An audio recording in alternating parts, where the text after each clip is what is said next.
देखिए, पिछले 6-7 दिनों से पहले समाचार पत्रों और सोशल मीडिया के माध्यम से ये मालूम हुआ था कि मौलाना तौकीर रजा साहब की तरफ से कतिपय मुद्दों को लेकर कार्रवाई के मांग के साथ इस्लामिया इंटर कॉलेज में एकत्र होकर कलेक्ट्रेट मार्च की शक्ल में जाकर वहां पर ज्ञापन देने की बात कही गई थी। इस पे हम लोग तत्काल उनके संपर्क में आ गए और उनको बताया गया कि जनपद में 163 बीएनएसएस की धारा लगी हुई है और बिना लिखित अनुमति के कोई भी कार्यक्रम न किया जाए। तो जब उनको ये बताया गया, इसके पश्चात उनके जो प्रमुख 2 रिप्रेजेंटेटिव हैं, एक मिस्टर नदीम और एक मिस्टर नफीस, हम लोग लगातार इनके टच में हैं। इसके साथ साथ 3 दिन पहले जो नदीम हमारे कैंप ऑफिस में आए थे और बैठ के हमने पूरी उनसे बातचीत किया था, उनको हमने सारी चीज़ों को बताया था और ये भी बताया था कि धारा 144 जो पूर्व में थी, वर्तमान में 163 बीएनएसएस वो लगी हुई है। तो आप अनुमति लेने के बाद ही और इस तरह की भीड़ को एकत्र करना किसी इस समय ठीक नहीं है, सब उनको बताया गया और वो संतुष्ट होकर गए। उसके ठीक 1 दिन बाद जो है मेरे ही कैंप ऑफिस में शाम के समय जो है मौलाना मिस्टर नदीम के साथ हमारे कैंप ऑफिस में आए और वहाँ पर मैं और कप्तान साहब की मौजूदगी में काफ़ी देर बातचीत हुई। हम लोगों ने उनको सारी वस्तुस्थिति से अवगत कराया। ये फिर से बताया गया कि धारा 163 बीएनएसएस लगी हुई है, बिना अनुमति के कोई कार्यक्रम ना किया जाए और अगर इस प्रकार की जो आप आ रहे हो उनकी शख्सियत के बारे में बताएं, भीड़ इकट्ठी जब हो जाएगी तो आउट ऑफ कंट्रोल हो सकता है और आप जो मार्च कर रहे हो रास्ते में किसी भी प्रकार की जो है दिक्कत आ सकती है। सारी बातों को उनको बताया गया। उसके पश्चात उसी 1 दिन बाद उन्होंने कहा कि मैं घर जाके सोच के आपको पॉजिटिव जवाब दूंगा। अगले दिन तक सुबह कहा गया कि पॉजिटिव जवाब आपको मिलेगा, लेकिन रात में फिर उसके बाद मिस्टर नफीस और नदीम के सिग्नेचर से एक हम लोगों को कागज मिलता है जिसपे लिखा होता है कि अब हम लोग इस प्रकार का कोई कार्यक्रम नहीं करेंगे, अर्थात इस्लामिया इंटर कॉलेज में हम एकत्र नहीं होंगे और ना ही हम लोग कोई मार्च करेंगे। ये स्पष्ट लिखा हुआ था उनके लोगों की तरफ से।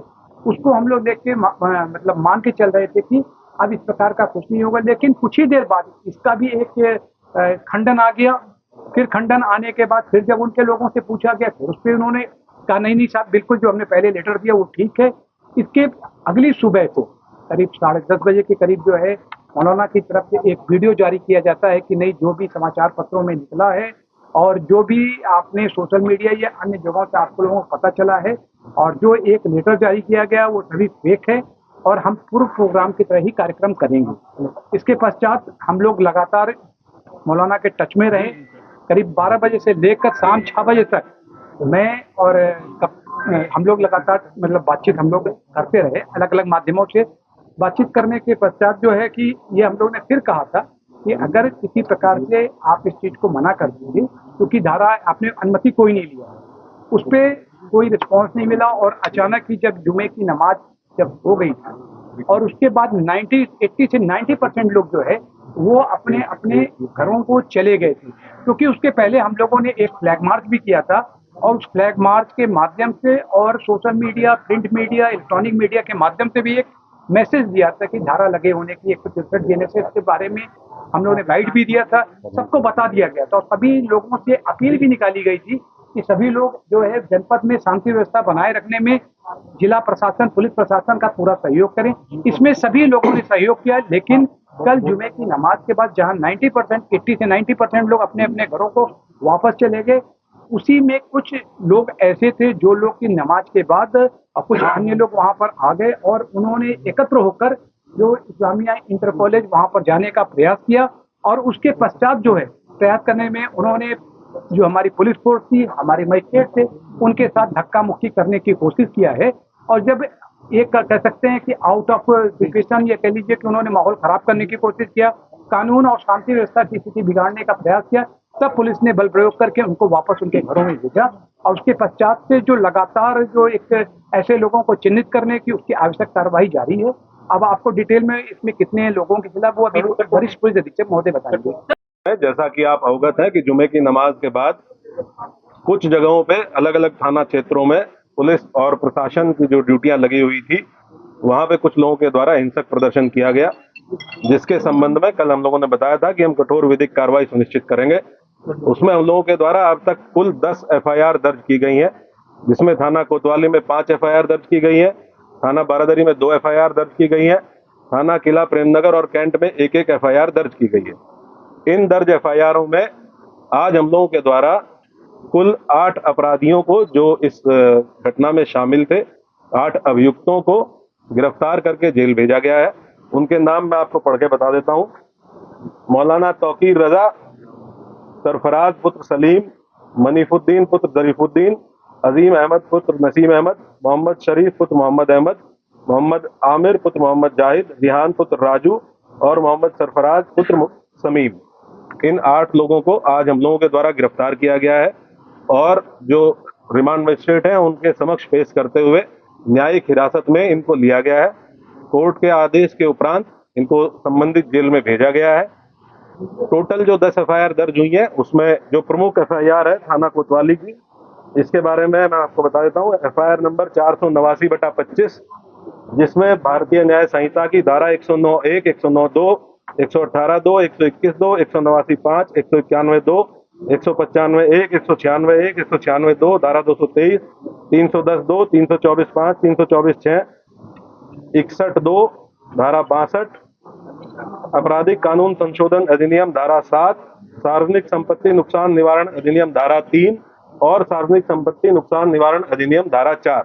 इन समस्त गंभीर धाराओं में जो हमारी प्रमुख एफआईआर है, जो खलील तिराहे पे घटना हुई थी, जिसमें जो पुलिस बल वहां पे लगा हुआ था, मजिस्ट्रेट जो वहां पे लगे हुए थे, इनके द्वारा बहुत संयमित तरीके से वहां जो भीड़ आई अचानक से, उसको रोकने का प्रयास किया गया, समझाने बुझाने का प्रयास किया गया।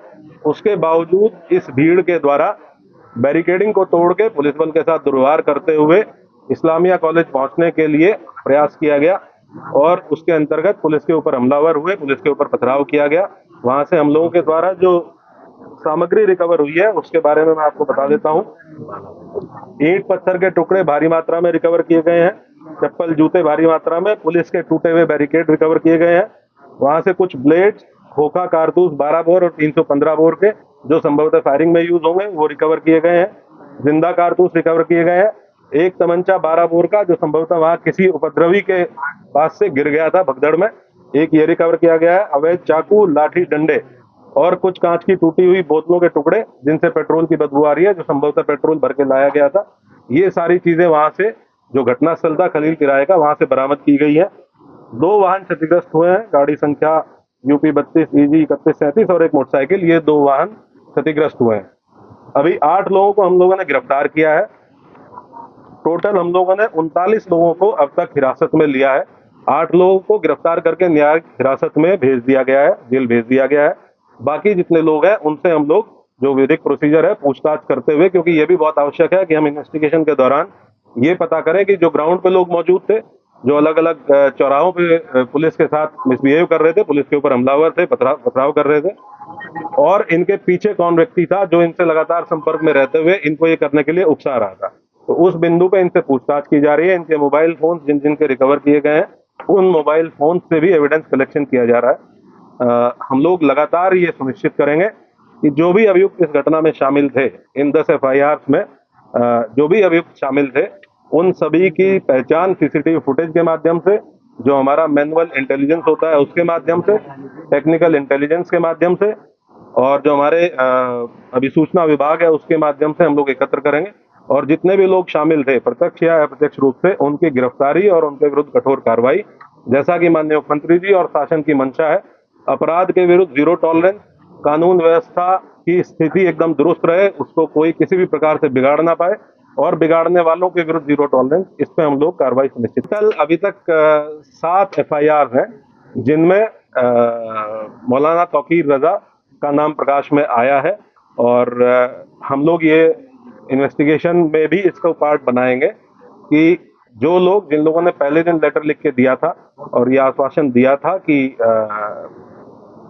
कोई भी भीड़ इस्लामिया की तरफ नहीं आएगी, लोग शांतिपूर्ण तरीके से नमाज पढ़ के और वापस जाएंगे, उसके बाद उन्हीं लोगों ने उसको रात में 2 घंटे बाद अपने ग्रुप पे ये कह के उसको खारिज किया कि ये फर्जी हस्ताक्षर है, जबकि वो हस्ताक्षर उन्हीं 3 लोगों के थे जिन लोगों ने उस पर हस्ताक्षर किए हुए थे।